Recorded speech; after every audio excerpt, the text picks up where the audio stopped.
Major support for Do the Math has been provided by Chevron, the Kern County Superintendent of Schools, Edison International, Kern Schools Federal Credit Union, California Resources Corporation, Bakersfield West Rotary Stroop Family Foundation, Panama Buena Vista Union School District, Bakersfield City School District, and the Kern High School District, with additional production assistance provided by these supporters of education in Kern County and throughout the state of California.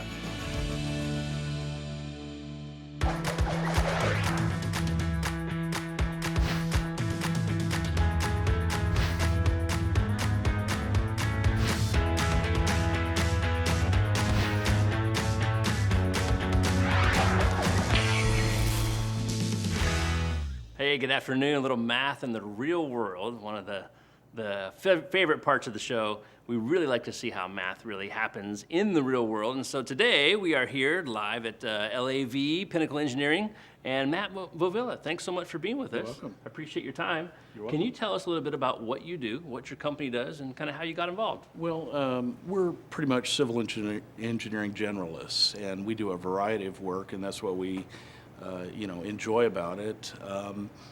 Anything that, any man-made infrastructure that you see out here, roads, bridges, canals, pipelines, renewable energy, the power lines that you see running across country, we have a hand in all of that. There's civil engineering required in all of those. We do hydrology studies. We're also involved in environmental studies. A lot of people don't really know that, they don't equate, environmental concerns with civil engineering. But we do a lot of stormwater pollution prevention plans, and we do plans for treatment of wastewater and plans for treatment of stormwater. That's kind of the, sort of the latest movement in the environmental world.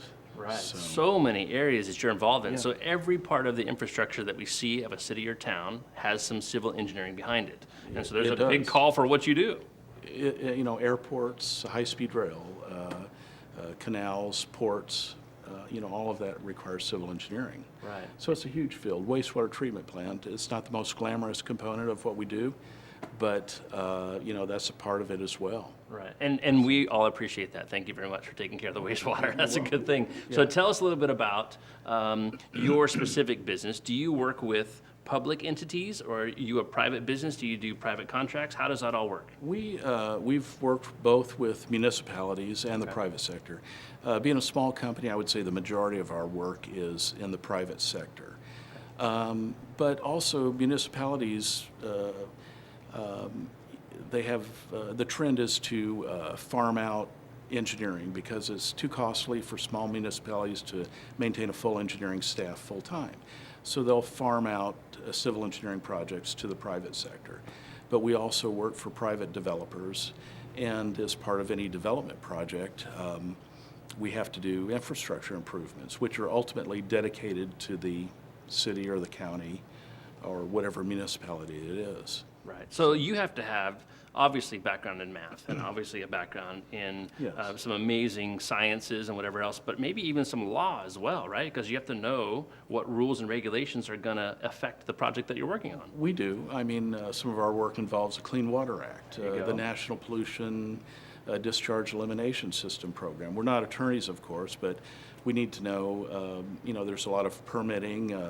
One project may require a permit from the Corps of Engineers, from California Fish and Wildlife, from State Fish and Wildlife, from the county. So there's a lot of bureaucracy involved in doing, this kind of work anymore. Right. Oh man, so many different things you got to think about. So as a student of life, and I want to make sure that I can hopefully help some of the infrastructure of my town, right? Sure. Obviously, I got to know some math, but it sounds to me like a main part of your job needs to be communication skills, or having someone with you in your company that has good communication skills, because there's so many different inputs that come to you, right? There's technical report writing. We have to communicate with bureaucrats and politicians and government officials at all levels. And so, young people that we've recruited in our company, the one thing that I've tried to stress is communication skills and writing skills, because a lot of engineering programs, including my own, at Michigan State didn't emphasize that as much, and so I've been a student of it even, after getting out of school. Right, right, yeah. Well, it's interesting that you say that. I think that that's such a big part of life in general, but sometimes, as much as we love math, sometimes those math teachers and math courses forget about the human part, the communication part. You can have all the knowledge in the world, but you got to be able to get your ideas across to someone, and so it sounds like that's really what you all do. Well, and public speaking is part of it as Right. well. We have to present projects to boards and boards of supervisors and various city councils and HOAs and community services district, and that's all a part of it. So you have to present every project and be able to respond intelligently to whatever questions the public has. Right. And as you probably know, every project has to comply with the California Environmental Quality Act. Right. And any project that goes through that, anyone can oppose it or support it, and you are obligated to respond to any inquiry that anyone has. So, and it's a good system, and it works. Yeah, that's good. Gosh, we're so excited. I know I'm excited to know about the numbers that go behind this, but you're representing yourself very well so far. We appreciate that. We appreciate the things you've shared with us so far. But when we come back, we want to get into some real specific problems about how this place runs and what kind of problems maybe you look at day to day. A little bit of algebra, a little bit of geometry. Hey, we're back here at LAV Pinnacle Engineering, a little math in the real world, and continuing to talk with Matt Vavilla, because there's a lot to learn about civil engineering. We've been having a conversation, sitting here at the conference table, wanting to know what the heck this is all about. But as we think about the things in our lives, the infrastructure all around us, there is some civil engineering that goes behind all of that. So Matt, real briefly, can you tell us what we're looking at here? Looks like some plans for a project that you're working on, right? Sure. Well, again, this one's not the most exciting project, except for one component. We have a lot bigger projects that might be more interesting, but this is just a gas station and a C-store in the city of Barstow. Okay. There are street improvements along here and here, which include curb and gutter and block wall.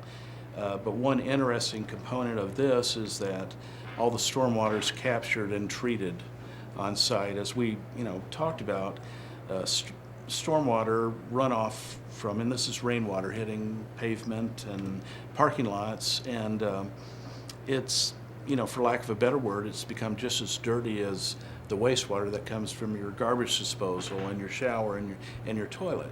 So, and our viewers can relate to this because Yes. if it rains so seldom in Bakersfield, but when it does, there's always a little film on top of that water, that rainwater in a parking lot, and you're like, what is that? Well, there's a lot of material that hit that concrete or hit that flat surface between rains. Exactly, and there's lawn fertilizers and pesticides, heavy metals that come off of roofs, heavy metals that come off of cars. So all of that, in the past has eventually made its way into our water courses or our groundwater. So the trend, this is an ongoing trend. This happens to be San Bernardino County. They don't really have any standards for it. We had to come up with this ourselves. They really liked it, but what it does, it captures runoff from the roof. It captures runoff from the parking lot. We send some of it into a biofiltration basin where there is organic media that takes out heavy metals and sediments. We have an oil-water separator that takes off oils, that sheen that you talked about, in that first stormwater runoff. We've got, in the catch basins here, we have, netting that captures trash and debris. And then after all of that, it goes into an underground chamber where it eventually builds up. The clean is filtered again. The clean water does infiltrate into the ground.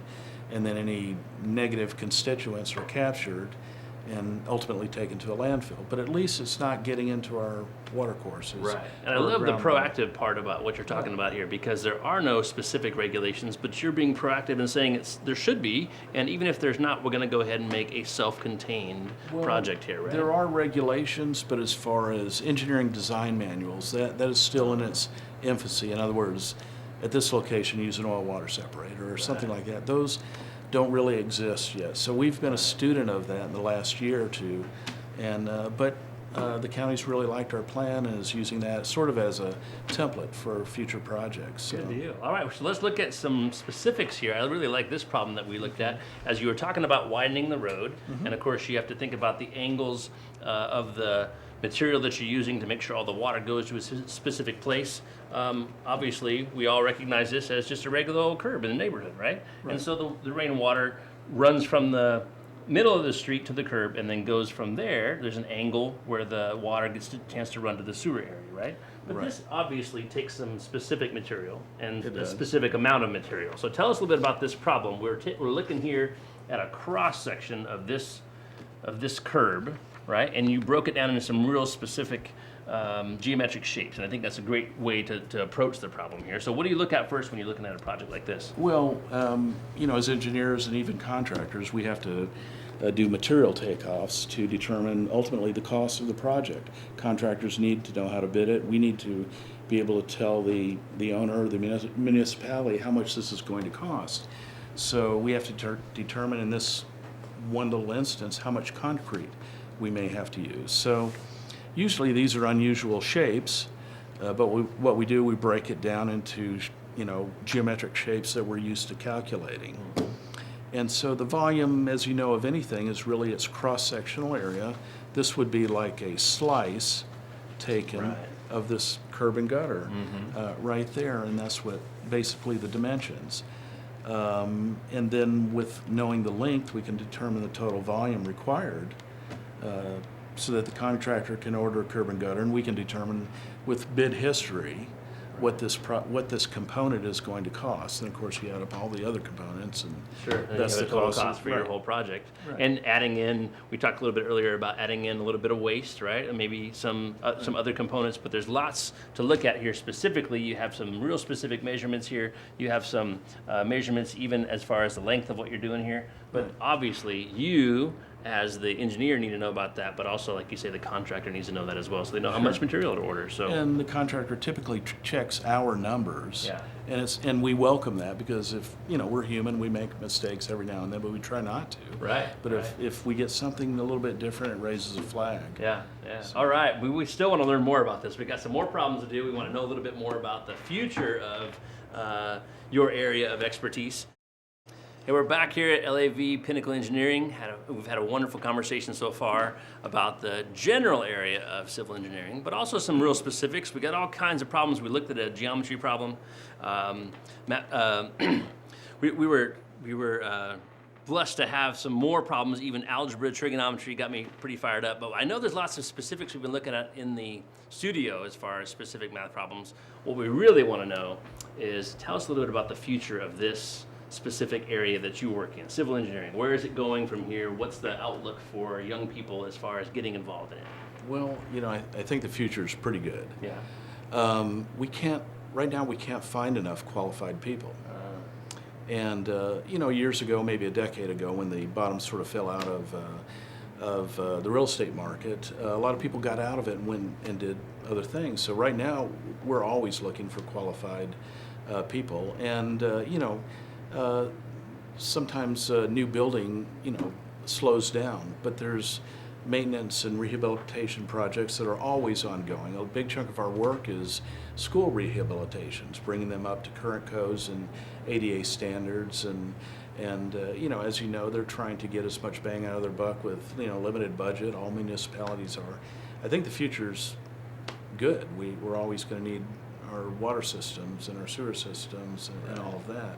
So we're always looking for good people, and there are things that, job duties that young people can do right out of high school. Right. And then we had a conversation. I just met Alyssa today. Yeah. We had a conversation with you a little while ago. You work with Matt, right? Yeah. And you work here and do a lot of the same types of things, but tell us a little bit about how you got involved in this business. I got involved from my dad, who is a civil engineering company, and he developed some of the projects that we worked on.